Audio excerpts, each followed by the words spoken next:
അപ്പോൾ നമ്മൾ field operations ആണ് കഴിഞ്ഞ ക്ലാസ്സിൽ പറഞ്ഞു നിർത്തിയിട്ടുണ്ടായിരുന്നത്. അപ്പോൾ responsibility in the field are divided among party chief, observer and processor. അപ്പോൾ ഓരോരുത്തരുടെ റെസ്പോൺസിബിലിറ്റിയാണ് നമ്മൾ ഇന്നത്തെ ക്ലാസ്സിൽ ഡിസ്കസ് ചെയ്യാൻ പോകുന്നത്. പാർട്ടി ചീഫിൻ്റെ റെസ്പോൺസിബിലിറ്റി എന്താണെന്ന് നോക്കാം. To ensure all the crew members have the training and the information required to carry out the observation according to the plan. അപ്പോൾ പാർട്ടി ചീഫിൻ്റെ ഒന്നാമത്തെ റെസ്പോൺസിബിലിറ്റി എന്ന് പറഞ്ഞാൽ അയാൾ ക്രൂ മെമ്പേഴ്സിനൊക്കെ കറക്റ്റ് ട്രെയിൻഡ് ആയിട്ടുള്ള ക്രൂ മെമ്പേഴ്സാണെന്ന് അയാൾ തീരുമാനിക്കണം. അത് അയാളുടെ റെസ്പോൺസിബിലിറ്റിയാണ്. അപ്പോൾ അവർക്ക് കറക്റ്റ് ട്രെയിനിങ് കിട്ടിയിട്ടുണ്ട്, അവർക്ക് ഈ ഒബ്സർവേഷനെ കുറിച്ചൊക്കെ നല്ലൊരു ഇൻഫർമേഷൻ ഉണ്ട്. ഇതൊക്കെ എൻഷുർ ചെയ്യൽ party ചീഫിൻ്റെ റെസ്പോൺസിബിലിറ്റിയാണ്.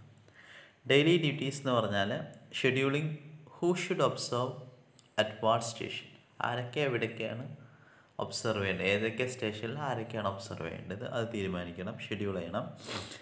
Keeping informed of any satellite problem or geometric storms, ഈ സാറ്റലൈറ്റ് പ്രോബ്ലത്തിനെ കുറിച്ച് അല്ലെങ്കിൽ അതിൻ്റെ ജിയോമെട്രിക്സിനെ കുറിച്ച് ഇതിൻ്റെയൊക്കെ എന്തെങ്കിലും പ്രശ്നം ഉണ്ടെങ്കിൽ അതൊക്കെ എന്ത് ചെയ്യണം, കറക്റ്റായിട്ട് ഇവരെ ഇൻഫോം ചെയ്യണം.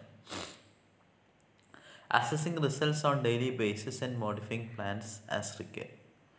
റിസൾട്ട്സൊക്കെ ഡെയിലി ബേസിസിൽ എന്ത് ചെയ്യണം, അസസ് ചെയ്തിട്ട് എന്തെങ്കിലും മോഡിഫിക്കേഷൻ ആവശ്യമുണ്ടെങ്കിൽ അതിൻ്റെ പ്ലാനൊക്കെ തയ്യാറാക്കും. ഇനി നെക്സ്റ്റ് വരുന്നത് observers റെസ്പോൺസിബിലിറ്റിയാണ്. Observers should know where, when and for how long GPS observation should be collected. എപ്പോഴും എവിടെ എത്ര സമയം എന്ത് ചെയ്യണം, GPS ഒബ്സർവേഷൻ എടുക്കണമെന്ന് എന്ത് പറയണം, ഈ ഒബ്സർവർക്ക് അറിയണം. The field responsibility can be broken into 4 stages. ഒന്ന് പറഞ്ഞാൽ preparation for observations, setup in the field, monitoring receiver station and terminating observation. അപ്പോൾ ഈ 4 തരത്തിലുള്ള റെസ്പോൺസിബിലിറ്റിയാണ് വരിക. ഒബ്സർവേഷനുള്ള പ്രിപ്പറേഷൻസ്, അതിനുള്ള കാര്യങ്ങളൊക്കെ ആവശ്യമുള്ള സാധനങ്ങളൊക്കെ പ്രിപ്പയർ ചെയ്ത് വെക്കാം. നമ്മൾ റിസീവർ, അതിൻ്റെ ട്രിപ്പോഡ് എല്ലാം കറക്റ്റായിട്ട് പ്രിപ്പയർ ചെയ്ത് വെക്കാം. പിന്നെ സെറ്റപ്പ് ഇൻ ദി ഫീൽഡ്, ഈ കാര്യങ്ങളൊക്കെ കറക്റ്റായിട്ട് എന്ത് ചെയ്യണം, ഫീൽഡ് സെറ്റപ്പ് ചെയ്ത് വെക്കണം. പിന്നെ റിസീവർ സ്റ്റേഷനിലൊക്കെ മോണിറ്റർ ചെയ്യണം. അതുപോലെ തന്നെ ഒബ്സർവേഷൻ്റെ ടെർമിനേഷനും. ഇത്ര കാര്യങ്ങളാണ് എന്ത് വരുന്നത്, ഫീൽഡ് റെസ്പോൺസിബിലിറ്റി എന്ന് പറയുന്നത്. A comprehensive field log for each side should be maintain by observer. അപ്പോൾ ഒബ്സർവേഷനൊക്കെ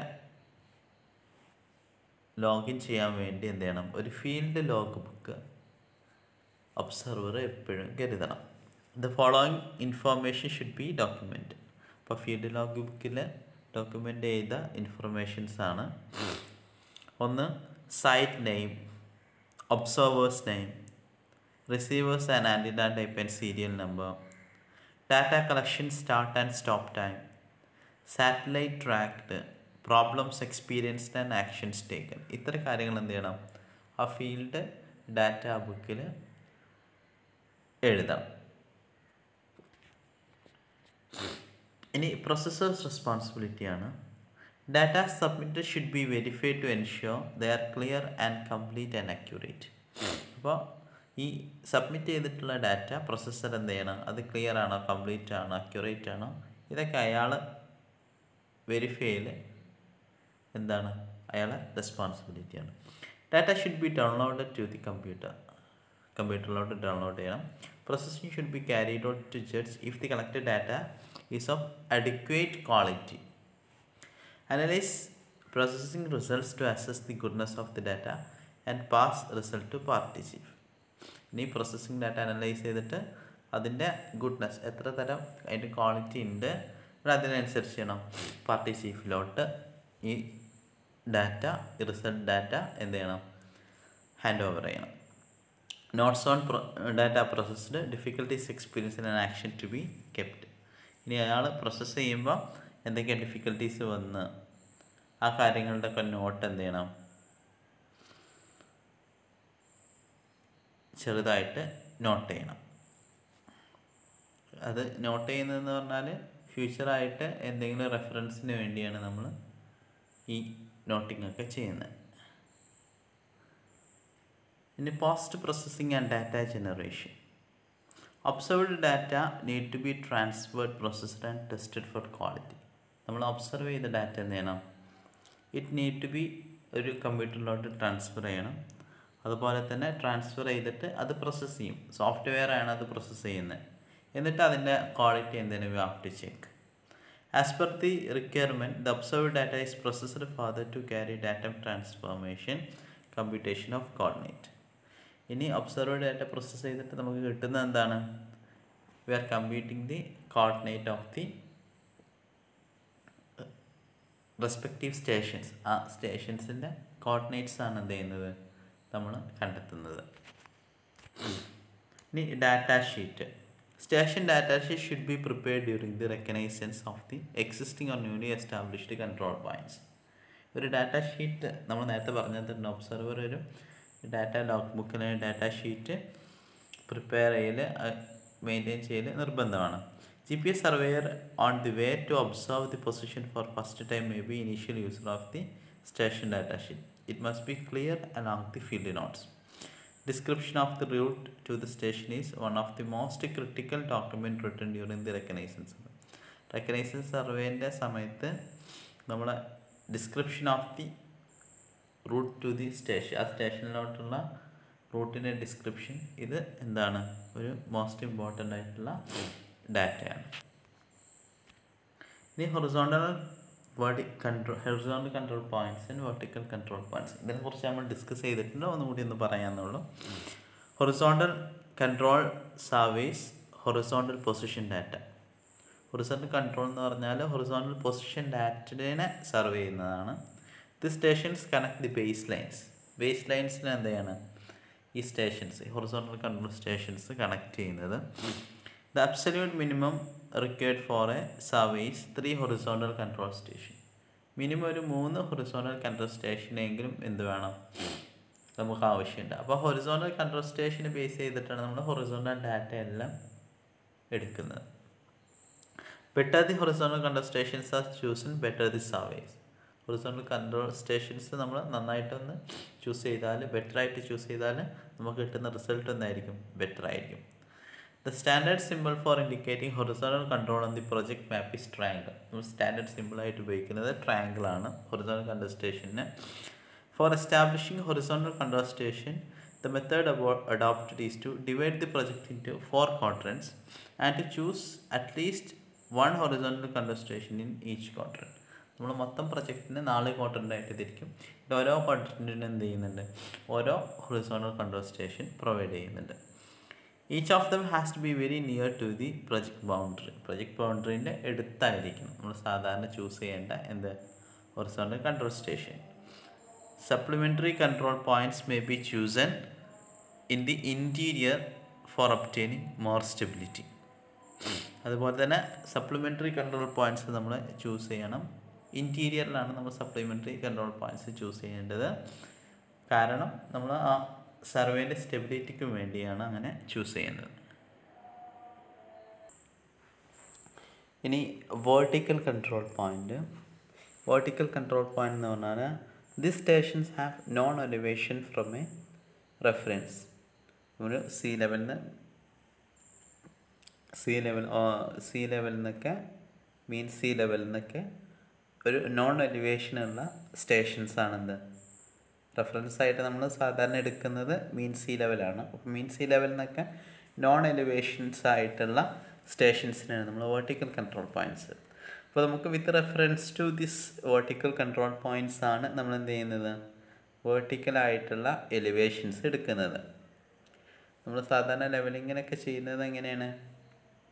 ഒരു ബെഞ്ച് മാർക്ക്, ആ ബെഞ്ച് മാർക്കിനെ പോലെയാണ് നമ്മൾ GPS സർവേയിൽ വേർട്ടിക്കൽ കൺട്രോൾ പോയിൻറ്റ്സ് എന്ന് പറയുന്നത്. They are symbolized by an open square or circle in a map. Symbolize ചെയ്യുന്നത് open square അല്ലെങ്കിൽ circle. For completing a GPS network, minimum 4 vertical control stations is needed. നമ്മൾ GPS network complete ചെയ്യണമെങ്കിൽ നമുക്ക് എന്ത് ചെയ്യണം? Minimum 4 vertical control points എങ്കിലും വേണം. They are usually located on 4 corners of the project. പ്രൊജക്റ്റിൻ്റെ 4 കോർണറിനായിട്ടാണ് എന്ത് ചെയ്യുന്നത്, നമ്മൾ വെർട്ടിക്കൽ കൺട്രോൾ പോയിൻറ്റ്സ് ലൊക്കേറ്റ് ചെയ്യുന്നത്. ഇനി റിപ്പോർട്ട് പ്രിപ്പറേഷനാണ്. ആ project report must address the following topics. ഒരു പ്രൊജക്ട് റിപ്പോർട്ടിൽ ആവശ്യമുള്ള കാര്യങ്ങളാണ് location and description of the project area. അപ്പോൾ അതിൻ്റെ ലൊക്കേഷൻ ആൻഡ് ഡിസ്ക്രിപ്ഷൻ, അതിൻ്റെ ലൊക്കേഷൻ എവിടെയാണ് നമ്മൾ സർവേ ചെയ്യുന്നത്, അതിൻ്റെ കൃത്യമായിട്ടുള്ള ഡിസ്ക്രിപ്ഷൻ വേണം. എന്നാൽ മാത്രമേ നമുക്ക് എന്ത് ചെയ്യാൻ പറ്റുള്ളൂ, ആ പ്രൊജക്റ്റ് ഏരിയനെ കുറിച്ച് ഒരു വ്യക്തമായിട്ടുള്ള ഐഡിയ കിട്ടുള്ളൂ. പിന്നെ പർപ്പസ് ഓഫ് ദി പ്രൊജക്റ്റ്, എന്താവശ്യത്തിന് വേണ്ടിയാണ് നമ്മൾ ഈ പ്രൊജക്റ്റ് ചെയ്യുന്നത്. ഡിഫറെൻറ്റ് പർപ്പസസ് ഉണ്ടാവും. അപ്പോൾ ആ പർപ്പസസ് കൃത്യമായിട്ട് എന്ത് ചെയ്യണം, ഇതിൽ നമ്മൾ ഉൾപ്പെടുത്തണം. Then description of the monumentation, നമ്മൾ സർവേ മൊനുമെൻറ്റേഷൻ ഓരോ കൺട്രോൾ പോയിൻറ്റ്സ് സെലക്ട് ചെയ്തിട്ടുണ്ടാവും, സർവേ കൺട്രോൾ പോയിൻറ്റ്സ്, ഇതിൻ്റെയൊക്കെ ഡിസ്ക്രിപ്ഷൻസ്. പിന്നെ instruments used and their detailed specification, ഏതൊക്കെ ഇൻസ്ട്രുമെൻറ്റ്സ് ആണ് യൂസ് ചെയ്തത്, അതിൻ്റെ ഡീറ്റെയിൽഡ് സ്പെസിഫിക്കേഷനും എന്ത് ചെയ്യണം, we have to include in the report. Then computation scheme for the project and processing software, നമ്മൾ ഉപയോഗിച്ചിട്ടുള്ള computation scheme, different computation scheme ഉണ്ടാവും. ഡിഫറെൻറ്റ് മെത്തേഡിൽ നമുക്ക് കോർഡിനേറ്റ് കണ്ടെത്താൻ കഴിയും. അതുപോലെ തന്നെ നമ്മൾ യൂസ് ചെയ്തിട്ടുള്ള സോഫ്റ്റ്വെയർ ഏതാണ്, അതിനെക്കുറിച്ചുള്ള ഡിസ്ക്രിപ്ഷനും we have to include in the report preparation.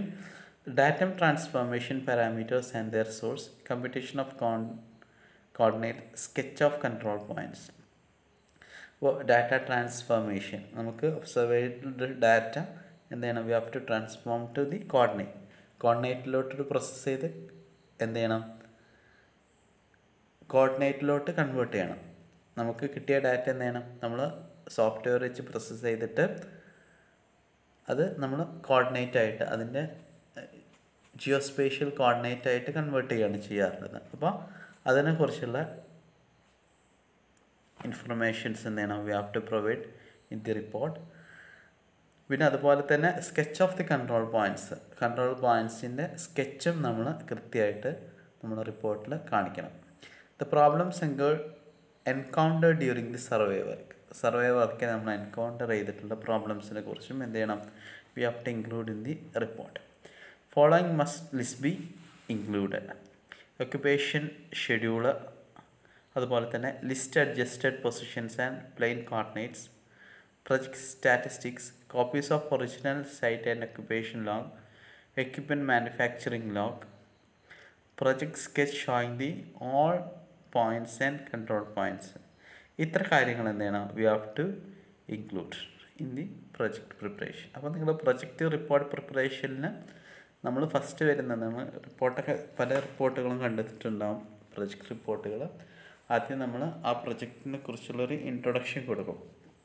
അങ്ങനെയാണ് പ്രൊജക്ട് റിപ്പോർട്ട് തുടങ്ങുന്നുണ്ടാവുക. ആദ്യം അതിനെക്കുറിച്ചുള്ള ഒരു ഇൻട്രൊഡക്ഷൻ കൊടുക്കും. പിന്നെ അതിൻ്റെ ഒബ്ജക്റ്റീവ്സ് ഉണ്ടാവും, എന്തിനാണ് നമ്മൾ ഈ പ്രൊജക്റ്റ് ചെയ്യേണ്ടത്, അതിൻ്റെ പർപ്പസസ്.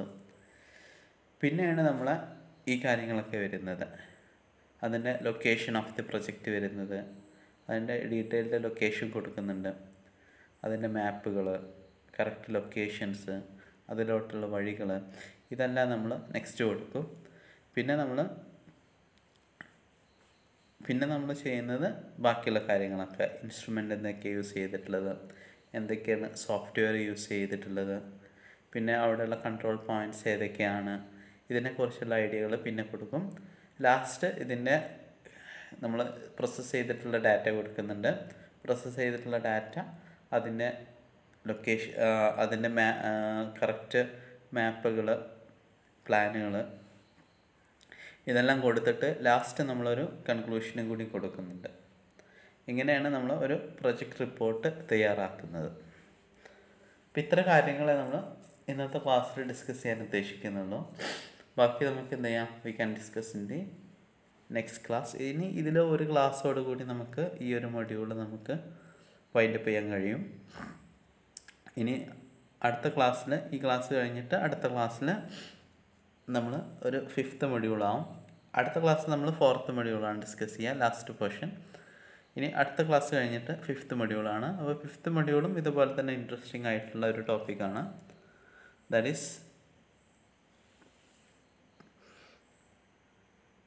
റിമോട്ട് സെൻസിങ്ങിനെ കുറിച്ചാണ് നമ്മൾ 5th മൊഡ്യൂളിൽ പഠിക്കുന്നത്. അത് നമ്മൾ ഈ അടുത്ത ക്ലാസ് കഴിഞ്ഞിട്ട് പിറ്റത്തെ ക്ലാസ്സിൽ നമ്മൾ സ്റ്റാർട്ട് ചെയ്യുന്നതാണ്. അപ്പോൾ thank you, have A nice.